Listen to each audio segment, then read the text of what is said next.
Today we are going to discuss about concrete demolition works. What could be the hazards and what precautions to be taken? Hazard number 1. Falling debris causing injuries. Use barricades and wear proper PPE. Hazard number 2.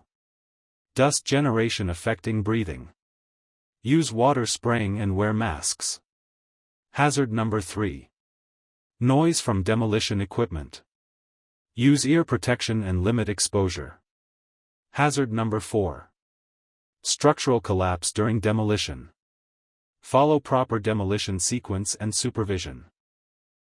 Hazard number 5. Injury from heavy machinery. Maintain safe distance and use trained operators.